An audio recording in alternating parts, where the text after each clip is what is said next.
Let's kickstart it. Actually, I'll continue admitting people in, but let's kickstart the webinar. Awesome. Sounds And great. Brilliant. Okay, excellent. Thank you, folks. Everyone who's taking their time today to join us for our webinar. This is our first in our series for K-12 webinars. We've done some for higher education, but this is the first for our series in K-12. And we've got a really great speaker for you today. We reached out and Kelli accepted. So Kelli Suding from the PATINS Project, she's will be our guest speaker today. I'm also joined by my colleague Ben Scott, who's doing support work for us in terms of managing the chat forum. So please do type in any questions or any comments you want to suggest to us, and Ben will be following that.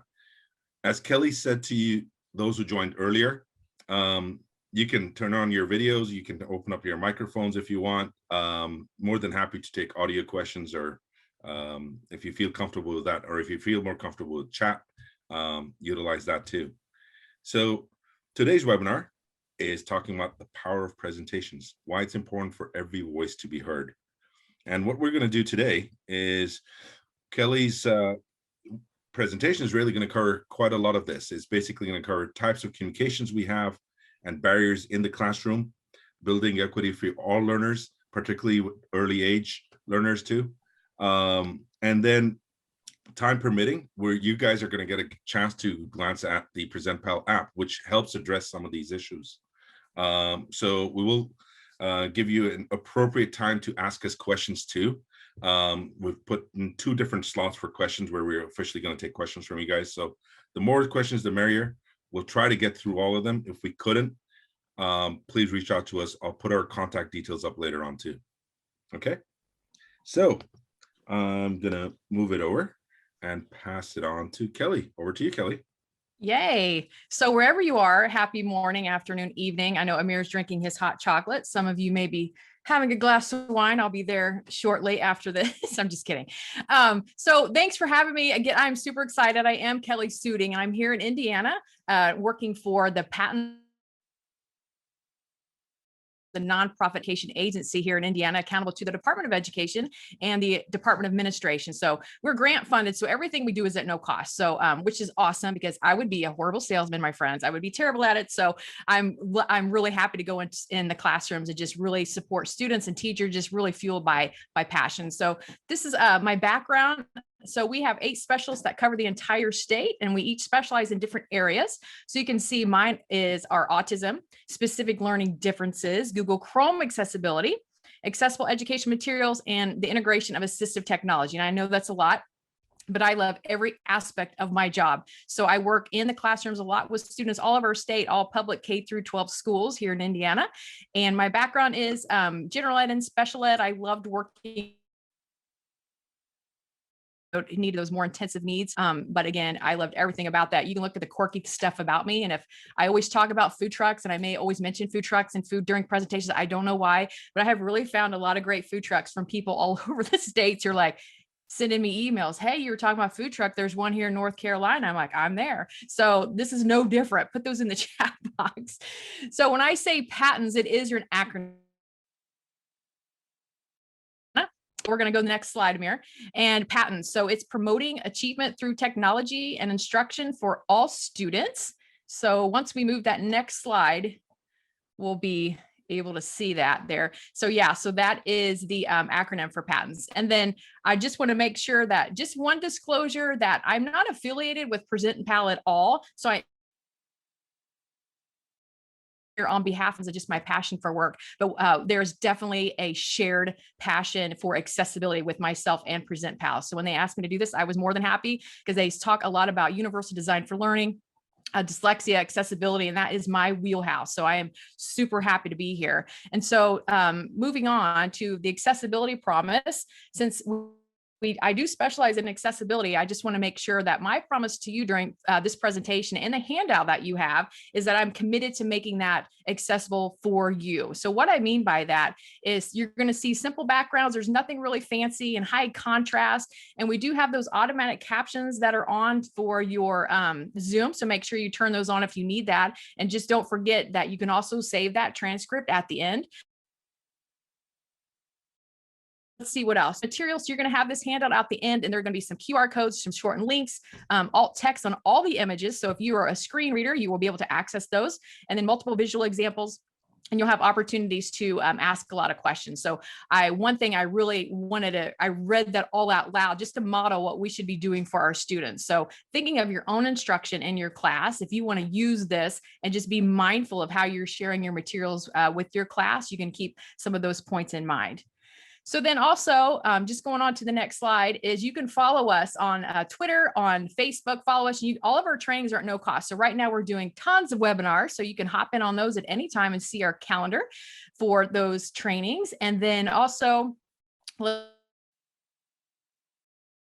if you're on Twitter, tweet a lot about for my work and just some tips and tricks on things I'm learning and what I'm trying and new things that are happening. And so you can follow me on Twitter as well and tweet today for sure. And we as PATINS have our own hashtag. So that's hashtag PATINSICAM. So you can follow us as well. So I think we should just go ahead and get started here. This is going to be so fast because we have a lot to talk about and so I said, keep it down to this many minutes. I was like, oh gosh, hold on to your seats, friends. But we're going to talk about communication and why it's so in presentation style, but why it's so important for every single voice to be heard. It is so extremely important, especially coming from my own background of having high anxiety speaking in front of people in school. I was terrified of me speaking now in front of hundreds of people at a time is just like blows me away. But things were made accessible to me once my teachers found out that I did struggle with that, and I appreciated that. So I'm really passionate about making sure all voices are heard, because sometimes it's just a matter, as an educator, our mindset changed with the expectations of that student and making what we're doing accessible for them so they can show you what they know in the way that they learn best. So with that said, we're going to talk about sharing and relaying information. Amir, I'm sorry, I scratched my head, which means you need to turn the slide. So sharing and relaying information. So presentation, I just put the definition in here just because sometimes we think about it a little bit different. And we're going to talk about what that looks like in a school. I'm talking about presentation. So basically that's giving of something to someone. You're sharing ideas with someone, right? And it could be in a formal ceremony. Like right now I'm presenting information to you about the topic today. And then also a speech or a talk of a new product or an idea or a piece of work that you're trying to explain to your peers or to an audience. So that's just presentation, which a big having a skill to be able to communicate, right? So what does that look like into a school setting? And that's going to be your focus, is all about what that looks like into the school setting. So that would be the next slide. Scratch my head. We didn't practice that with Amir, so I'm talking too fast. So the school setting, verbal communication, that's typically the first thing we think of when we talk about communication and just presenting our ideas with our peers. So, and that's giving information to someone else, that's sharing ideas, that's engaging with our peers in the school setting. This could be happening at recess, it could be happening in the cafeteria, it could be happening in the bathroom, in the hallway. All of these different things, we're verbally communicating with our peers. So, but then we also have nonverbal communication. Some students do not have a mode of communication. If you are students with no mode of communication, reach out to me, because all students should have a mode of communication. So I'm happy to support you with that. So, but body language is a big nonverbal communication. So if I was sitting here shaking and my teeth were chattering, you would probably recognize that I was completely terrified. And if Amir starts yawning and Brian starts falling asleep, the body language is like, okay, I've got to up my game here.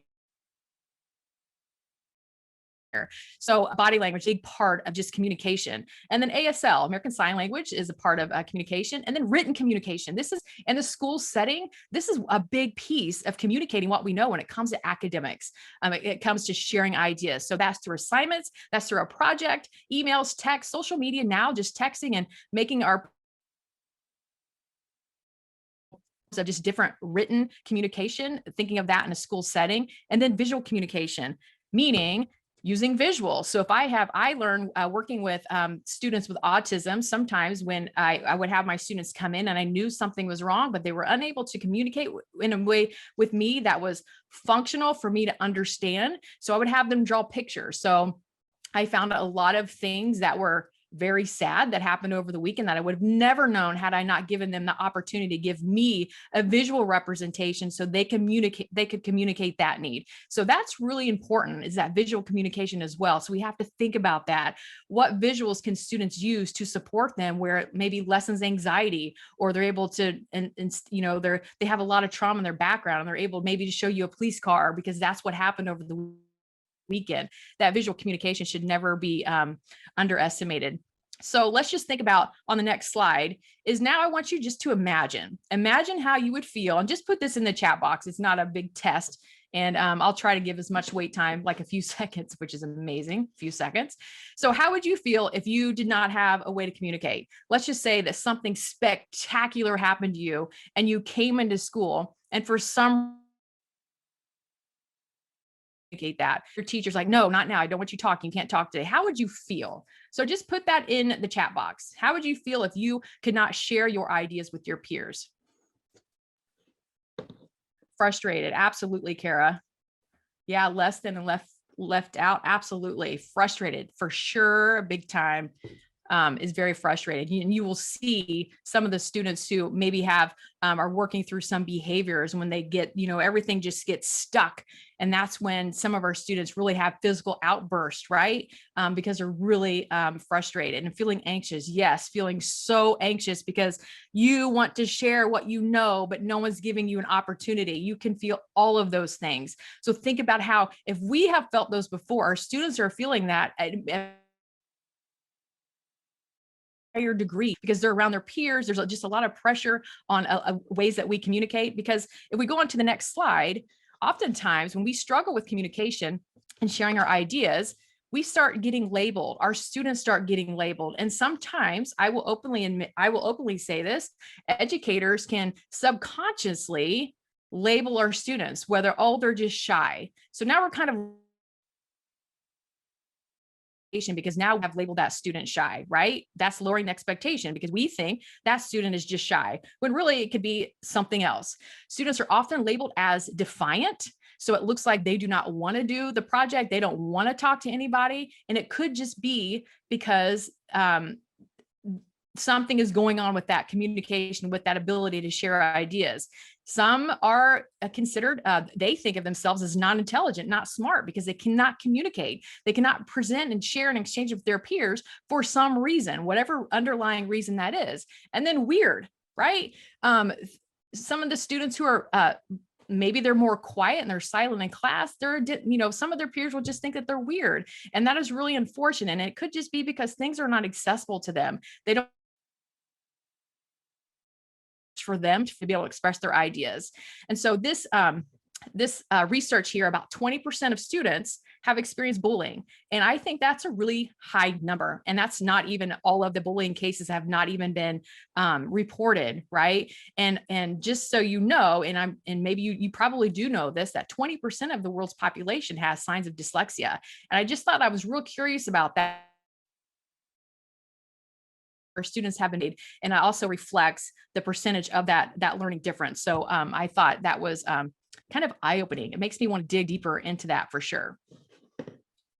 So we're just going to move on to some of the barriers. So in talking about being labeled, what some of the barriers could be, and that could be a disability. That could be a disability that's not identified, or even if it is identified, let's just say a student has dyslexia, or a student just needs more processing time.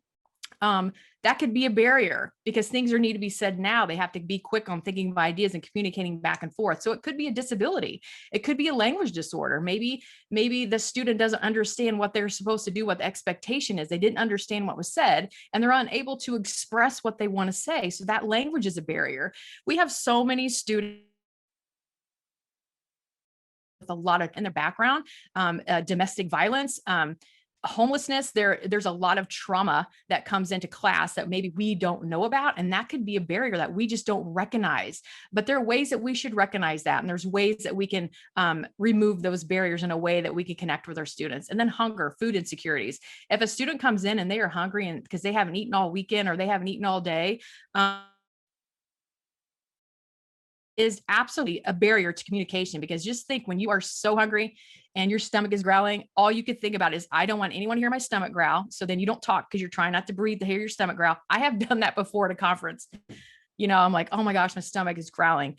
But so yeah, that's all you're thinking about. So food insecurity, something we maybe don't think about. And then sensory overload. We can have sensory sensitivities for students that in turn can create a lot of anxiety, which is the next point for students to be able to express, show what they know, and share those ideas, because this maybe is too much. They're just too much. And then we're thinking about those students who, the students can start hyperventilating. I have students who get stomach aches thinking of the next day they have to stand in front of the class and do this project, even though it's brilliant, but the anxiety is so there that they are unable to functionally get up and actually speak to their class, even though it is brilliant. And it's almost no matter what I could say, like, no, this is amazing. So we just have to think of multiple ways that students can show you what they know. So anxiety. And again, those are just some barriers to that. And another barrier, which you may not think is a social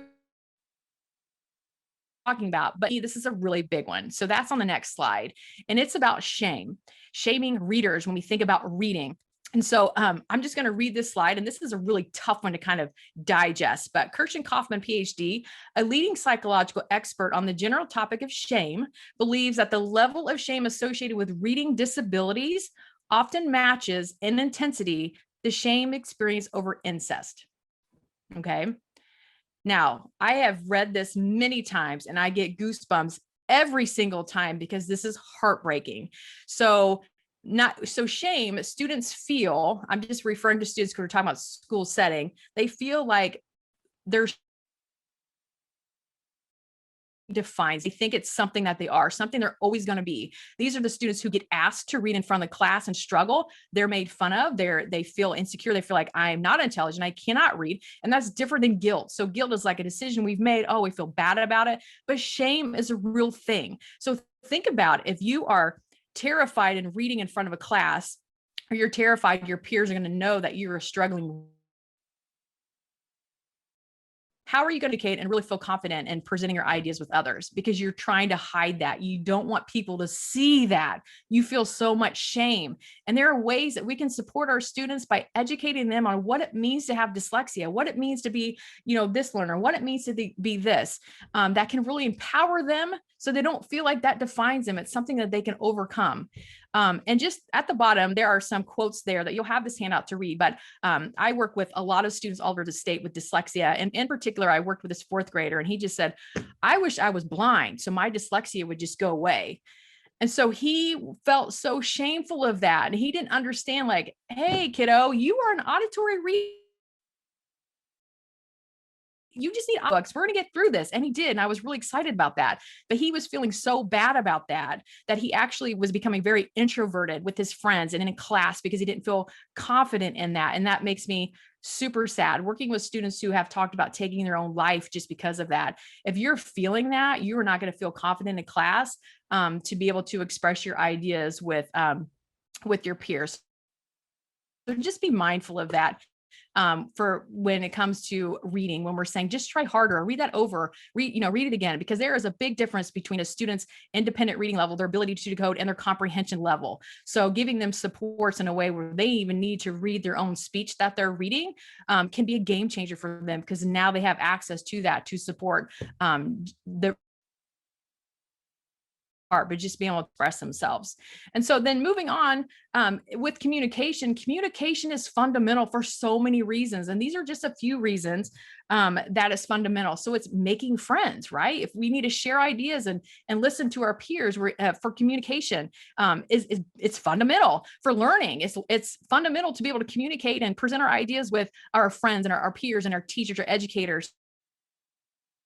actively listening. That's also another skill, be an active listener. And if we are, let's just say we're the educator in class and we're super busy and we're talking to our students and we're not actively listening to them, that's going to make them feel less confident in what they're talking about, because we're not really taking that time to be active listeners as an educator.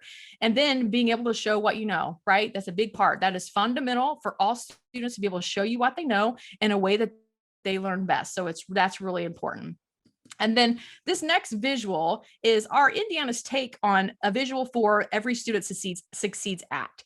So you're going to see this visual, we call it the bagel here in Indiana because we all think it looks like a bagel, but you're going to see on the outside, it's going to go from the outside and it's going to work its way in. So from the outside, you're going to see universal design for learning and then multi-tiered system of support. So that's basically umbrella. What is everything that should be happening within that environment of school, making sure that we are with UDL, making sure that we're giving students multiple means to engagement, expression, showing what they know. I could talk about UDL all day and I just fumbled through that, but call me and we'll talk about it all day. But then you'll look in there and you're going to see collaboration, instruction, curriculum, assessment, all under those principles of UDL, making sure that's all accessible. We're all doing that together. Because when you move in, you're going to see where it says shared responsibility, shared accountability, and high expectations. It says shared, which means we are all a part of this and making sure that students are have access in a way that's accessible to them, in a way that's engaging to them, for them to be able to show you what they know and be engaged and active into the classroom and take control of their own learning. And then in the middle is the big piece. So when we're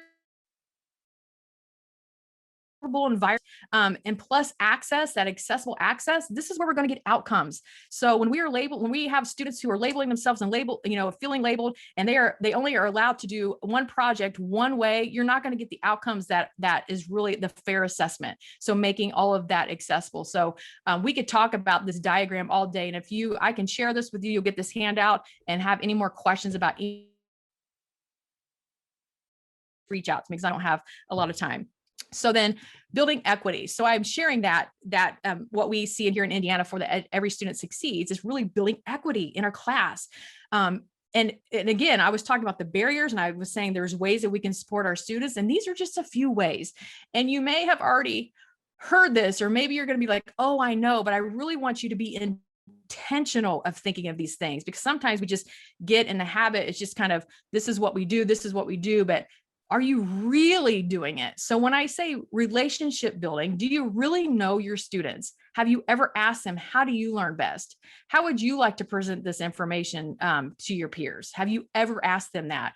Really getting to know your students. And I love this quote by Jack Hanna. It says, you have to touch the heart and this is so true. And I hold on to that, so true, because I have to make relationships really fast because I'm meeting new students all of the time. So I know if they're not going to connect with me, it's not going to happen. So I tell you what, I've got Star Wars t-shirts, I've got Pokemon, I've got Garfield, I've got whatever it takes to connect to those students. So I find out what they like before I get there, so I can make that quickly and very successful with that, because that is so important. And the students want to share, they want to share more. They feel safe when you're investing in them and you really want to get to know them because they know that. And then asking and then listening. So it's asking a question and then waiting for them to respond, because all students need to be heard. Every single student needs to be heard. It's not just some of the students who are always raising their hand, wanting to talk. You know their name. The principals know their name. They're all, they're very social in class. But those students who are maybe in the class sitting in the back, who are not disruptive, they're not causing any problems, though, you getting to know them, bringing them out, bringing them with their peers, and making things in a way that they are able to express themselves, because now you've got to know them. You know what makes them feel comfortable. Ask them ways how they feel successful. Find out all of those things about your student. And it's not too late. It's almost toward the end of the year, but it's not too late, because now we can set them up for the summertime. Just start asking them questions and really implement those ideas that they're talking about. And then I have amplification meaning this. So when we're talking about labeling our students, success story just missed myself. And that's just having a classroom sound system in the classroom, like a portable one, where those students are always seem shy, but really they're soft talkers. So when I was teaching in the 6th grade, I had this one young lady, she was an exchange student, and she talked super soft. So no one really sat and listened to her. And she was super smart. She was brilliant and had all these great ideas. And I thought, oh, I'm going to try this classroom sound system. And just because she would speak, but it would just be like whisper. And no matter how much I would say, speak up, she struggled with that. So now we need to create an equitable hearing environment in the classroom as well. So it was just her wearing a microphone. And so that amplified her voice and for all of her peers. And it changed her world. It completely changed her world. Her peers heard her and they were engaging with her. She had a lot more friends at recess just because she was heard. And she was shy. She was labeled shy when in fact she was just a soft speaker. So we have to be mindful of what is happening. We have to get to know our students. And then because student voice equals that student-centered environment, we never want to have, hey, I'm the teacher and it's all about me. We got to think about UDL and making sure that our environment is student-centered. So, and you're going to see I've got accessibility in bold. So this is where accessibility throughout the last 20 minutes. And it's a key piece to making sure that everything that we're doing is accessible for our students so they can truly show you what they know. That is your instruction. If you have a student who's an auditory reader, audiobooks, is using speech to text, is using word prediction. It's not having a scribe because that's just facilitating more dependence or prompt dependence. That is giving them a way that they can take notes with a live scribe pen or whatever it takes for them to be independent in their learning. And so this says spaghetti. And I know Amir's like, why do you have spaghetti on the slide? And I haven't shared this story for a while now, but spaghetti reminds me of my 8th grade student who loves spaghetti. He had a learning disability and he was on the spectrum, but he loved spaghetti. Spaghetti on his ice cream, spaghetti for breakfast, spaghetti for lunch, for dinner. Everything was spaghetti, my friend. You can imagine there's orange. We got some orange happening all the time, but he loves spaghetti. So anyway, I'm just going to call him Johnny because that's my presentation go-to name. So Johnny loves spaghetti. So he was student of the month, which I was super excited about because Johnny really needed to make friends. And I was like, yes, he's going to be student of the month. Because what happens when you're student of the month, you get this huge, like 16 by 20 picture of a headshot in the hallway. And then it has a list of all your name, different things. So I was thinking, this is a great opportunity for his peers to get to know, the things that he likes. So I was super excited. I went in there and there it is, Johnny's pictures of the hallway. And I was like, yes. And then it said Johnny, and then it said favorite food, and it said fries. Okay. F-R-I-E-S. It said fries. It did not spell spaghetti. So if you don't know me, probably within the last 20 minutes, you knew that was not going to fly with me. So I went and found Johnny. I'm like, Johnny, oh my gosh, you have fries written on there. What made you write fries? And you're going to notice I didn't say why. I started with what. We never want to start with those why questions because students feel like they're kind of in trouble, going to get ganged up on. So I always start with what. So I was like, what made you write fries? I could not spell spaghetti. Okay. So this made me want to crawl under a table and cry my eyes out for this kid because he could not spell spaghetti. He changed something that was a huge part of him. That is super sad. That's what our students do. What happened was he was given a piece of paper to fill out all of these things. Well, Johnny had a learning disability. So if he had that accessible in a digital form, use word and just started spelling spaghetti, it would have popped up. Had he had access to speech to text, he could have just said spaghetti and that would have popped up, but that was not accessible for him. And so he completely changed who he was. So when we're thinking about students who want to share their ideas, that's what they do. If they stand in front of the class and they want to say, the sky is phenomenal, but they struggle with spelling that word, they're going to use different words like the sky is nice. And so they adjust themselves to fit in with their peers. And that makes me super sad. So spaghetti. And oddly enough, I always have to use spell check when I spell spaghetti. I spell it wrong all of the time. And I get it. Now I say spaghetti because now I remember that. So, and that made me super sad. So just moving on to this last slide, because I know it is 3:29. So it comes down to those principles of universal accessibility, our students opportunities to be able to share what they know in a way that is accessible to them, the way that makes sense to them, because now we're asking questions about what they want. Ask them, get their feedback. How do you want me to grade this? What kind of feedback do you want? And that can empower them. And it's setting those expectations, no more labeling. And talk with your students about labeling. Just take that time to talk about learning different of your year, and it's too late now, and having those high expectations for all students. And I will just say, we don't want to be the lid, and this will show you what I mean. training fleas requires a glass jar with a lid. The fleas are placed inside the jar and the lid is then sealed. They are left undisturbed for 3 days. Then, when the jar is opened, the fleas will not jump out. In fact, the fleas will never jump higher than the level set by the lid. Their behaviour is now set for the rest of their lives. And, when these fleas reproduce, their offspring will automatically follow their example.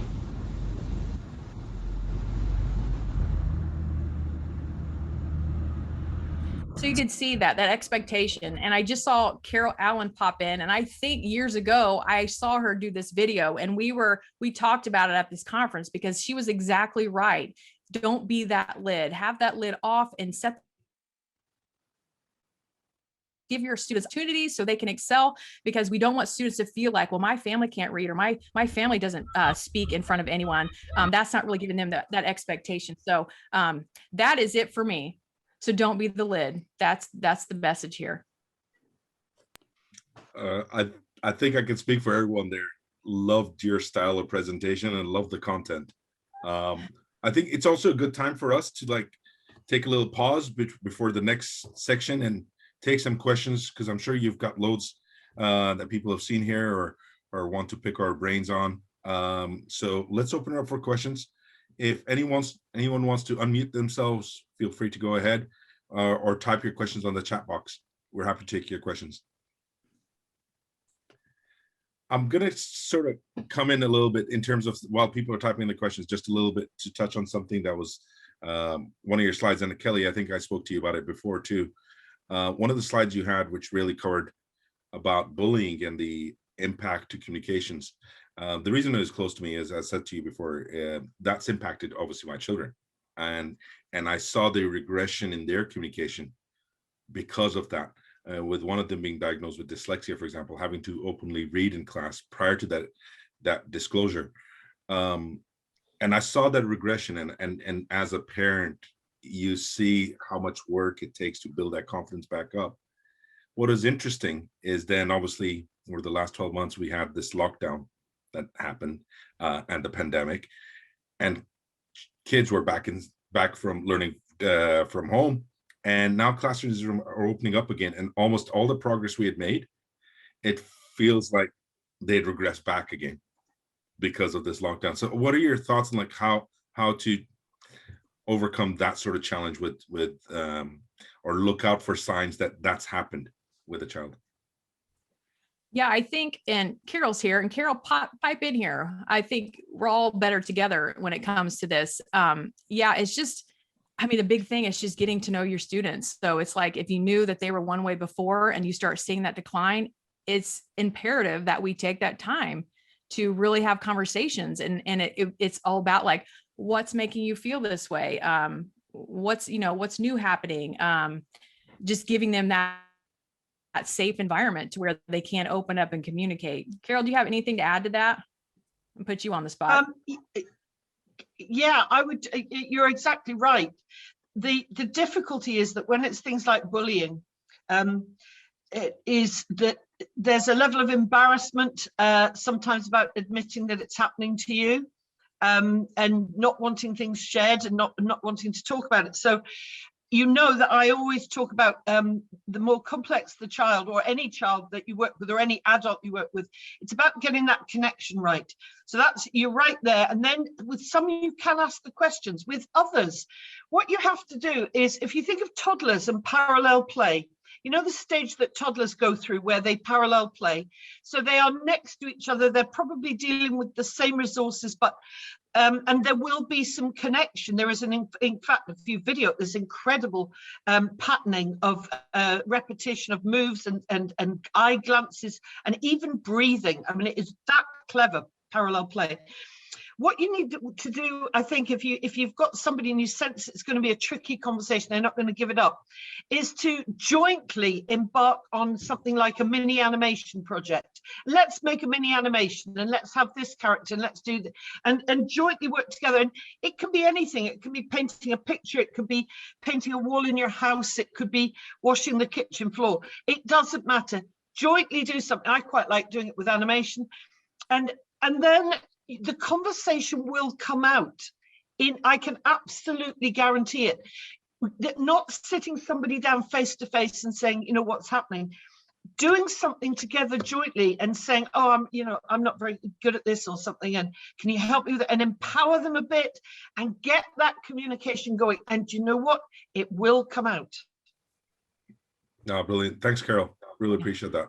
That's very helpful, particularly for some of us who do have our parents or anything like that, and we come to a point where we want to help immediately, and you want to stay patient.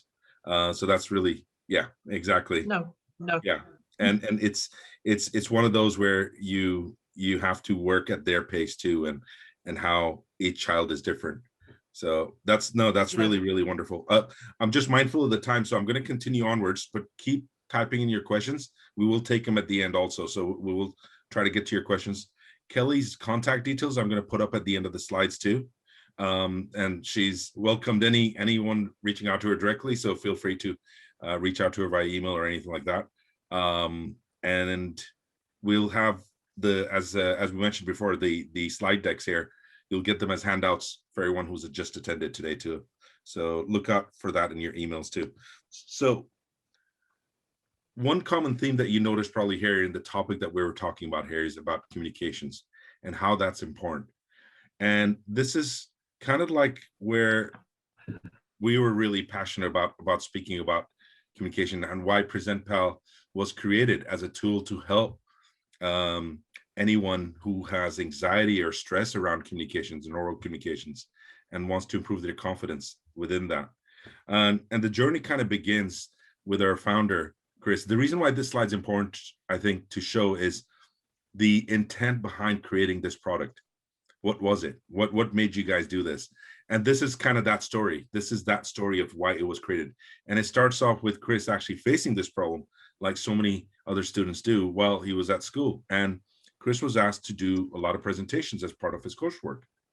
And this is something Chris struggled with because he was diagnosed with dyslexia since the age of 16. And a tool that Chris was using at that point, saying, okay, I'm going to try out to do these presentations, and I'm going to use flashcards. I'll try to write down my notes on that and use these flashcards. And obviously, one thing you found out is difficult to read, but at the same time, it didn't alleviate that stress and anxiety that he's feeling. So after that, reached out to Disability Support Services, or in the UK, it's called DSA, Disability Student Allowance, and asked them really, okay, what can you do to help me with this? What tools are available? And the options they gave him were not entirely inclusive. So the first option was, well, you can skip the presentation altogether, which would have made Chris miss out on key elements that he felt would be important for his skill sets to learn how to present, to be actually not fall behind his peers in terms of an important skill set that he felt he needed to get into business school. And the second thing was actually you could have more time to present. Now, if anyone's done presentations before, and if you've got a big presentation coming up, you'll notice the more time you have, the more you're going to stress and worry about it as it accumulates and builds up to it. So that wasn't really helpful. And so that triggered that passion within Chris to start to develop something. Surely this problem's not unique to him, and he wanted to investigate this out further. So he reached out and said, okay, let me explore this. How universal is this problem? Is it just for students with disabilities? Is it universal? And he found out actually everyone's impacted by this. Yeah, certain disabilities more so, but we've all got challenges within this. I mean, I'm speaking for myself, working memory is a big issue, particularly with new content. A lot of times if you're delivering a presentation, as some of us have, be it face-to-face or on Zoom, as we're doing now, it's hard to remember what you're sometimes talking about if you're interrupted with a question, or what you're going to be talking about on the next slide. So keeping track of what your linear focus is, than actually worrying about the visual stress, you know, in the face-to-face presentations. If you're doing it to your peers, your teachers, anyone like that, that's there. In this environment we're in right now, there's the non-visual stress, you know, as a lot of the audience could be just muted or the videos are turned off, so you have no feedback to say to you that, oh, your content's getting through. Are people actually picking up on the audio? So there's other stresses in the Zoom environment too. All of this kind of built up to the stress and anxiety and the cognitive overload, which drove the passion within Chris, and then creating a team to create presentpal. And this app is an accessible app that's downloadable on smartphones and iPads. And it works on Android and iOS devices too. We've recently revamped this to enhance the accessibility features. And I'll touch on that a little bit right now. So what it allows you to do is create virtual flashcards that do a lot more than traditional flashcards, and allow you to actually use it as an effective aid whenever presenting or speaking in a group or any oral communication you're trying to do. So let's have a quick glance of what this would look like. So first thing you would do is it'll allow you to create a flashcard.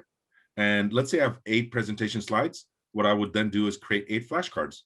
And on here, I would put down my notes for each flashcards as bullet points. Now, the accessibility part is really good because this information could be displayed in any font I want. So for example, if I have dyslexia, maybe I want it in open dyslexic font. And the other thing, I can have different color contrasts.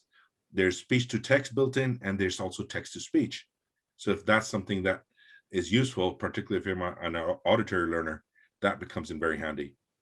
What these bullet points are doing for me now, as I'm about to do a presentation, it allows me to stay on track and remind me what exactly am I talking about in this particular slide. So that's where it becomes really handy. The other thing we've done also is we've allowed you to add in additional information, such as images. Now we call this additional information safety net. So they're just there for you if you need to use them. So images are great because some people prefer describing pictures rather than words. So definitely utilize that. Or you can have more data. So the safety net's there in case you forget some information or you want to access it. It sits behind the bullet points. So now I've got my flashcard that helps me with everything there in case I forget. But a key component of self-improvement is always trying to practice and rehearse, like all of us do when we're about to do a presentation. I'm sure Kelly's practiced for this presentation as I did, and that's where the rehearsal mode comes in really handy and really allows the student to self-assess and self-improve themselves. And what the app does, it records your audio as you're practicing by yourself, and it allows you to listen back and then grade yourself. Was I happy with my speech? Was I happy with the timing? And it keeps track of your progress. And I could then, for example, look at all my flashcards and say, okay, flashcard 2 and flashcard 4, I could improve those. Let me work on those 2. And this is where you slowly, as Carol also mentioned, you're working at the pace of that learner. You're allowing them to self-assess and self-improve at their own pace, their own time. But everyone's different. So they're all going to have different things that they need to improve their confidence on certain things. So this rehearsal mode is really powerful for that improvement part. One thing that we did, we said, okay, let's enhance it a little bit more. Let's make it even more easier for people to use. So I know a lot of us use PowerPoint when we're presenting. I'm using that right now, or Google Slides. And what we did is we basically built an integration with PowerPoint. So now, instead of, if you notice, every time Kelly was saying, next slide, please, or scratching her head, I had to press the keyboard. Now what you can do with the app is you can actually, whenever you're using a flashcard, if you go to flashcard 2, it'll automatically change the slide to slide number 2. And before everyone asks, like I know with K-12, there are a lot of Chromebook schools and so forth, Google Slides is coming. So that's our next thing. So we're literally, the developers are working on that. So yeah, so thanks for the thumbs up there. Appreciate it, Carol. Yeah, so it's something we're really excited about. So that's definitely coming in. And we deliberately set it up so that early age learners and any age group can pick up this app and start using it immediately and develop a decent proficiency with it. So it's very intuitive. There's not overwhelming with complicated features that are blasted at you on the first home screen. And we've designed it so that you can actually set up the settings how you want it to be. So whatever your accessible settings are on your smartphone, so say you do have some settings set up, it will adopt those too. So really easy to set up. Apologies, I couldn't do a full training session right now, but that's something I will tell you how we can actually, if you do want a live demo or a training session, just get in touch with me and we can set that up for you. Thing I just wanted to touch on right now for everyone here is this is the first time I'm mentioning it out in public, is we're launching our K-12 pilots. This is a free pilot. We've done this with higher education. So Brian, for example, at El Camino has already started that at the community college over there. But this is now for K-12 institutions, a select few institutions that we will be picking out who will be able to test this out for free at a school or an entire district and for an entire term. It's a great way for you to test drive this on a group of students. And the idea behind it, see how it works for some students, get the data from that, and then you can evaluate, does this work for all my students or a certain group of students? How does it work? What is it improving? And if you're interested to know more about it, there's a QR code there on the slide, so you can access that. My colleague Ben is also putting up on the chat box the link where you can access that too. So feel free to access, schedule something in and fill out the form with regards to the pilot. Okay, so final thing, and is just a quick poll we're going to run just to understand. We're going to run a series of these webinars later on down the line, so keep a lookout for that. We'll have someone else speaking in the next one. There's a webinar that we're doing in June with University of Memphis, so that's going to be coming up, so stay tuned for that too. So you're going to get access to that too. But I'm just going to launch this poll. Allows us to understand what you're interested in, so we can tailor it towards that. So you should see it on your screens. Go ahead and make your selections. You can do multiple selections too. If you want more information on the PATINS project, there's that option there too. You can, about the pilot program, if you want a free copy of the license for yourself just to utilize, select that too. Or if you want a demonstration for your peers or colleagues who weren't able to attend today, we can set something up too. So I'll just let it run for a couple more seconds and we'll run that. Kelly, what I'll do is everyone who's selected by the PATINS project, I'll share their information, so you'll get that. So if they need to reach out to you, they'll have your direct contact details too. Okay. Sounds great. Brilliant. Okay, so thank you for that, folks. And let me just close the poll now. Brilliant. Okay. And finally, as promised, our contact details. So we've got our email addresses, Twitter handles for those who prefer Twitter. You've got that there too. Our website URLs are there. So feel free to reach out to us in any method you want. I'm also putting up my calendar link for those who want to book in an appointment directly with myself to discuss any of those things that we've talked about today. With the exception of PATINS project, is you want to reach out to Kelly directly for that. She is the expert for that. So, but feel free to reach out to me at any point and you can schedule something directly in my calendar. I was about to say diary, by the way. I've been in the UK that long that I keep forgetting it's calendar in the US, diary in the UK. So, Oh, I didn't know that. Yeah. My brothers are the one who caught me out on that. So, and apologies for going a couple of minutes over. But I think it was just so worthwhile listening to all the content. For those who want to stick around, we can take a few more questions right now. So more than happy to do so. If you want to type in any of your questions, we can take maybe 1 or 2 questions right now. Thanks for being here. This was super fun. Absolutely. Yeah. Thank you for everyone's time today, by the way.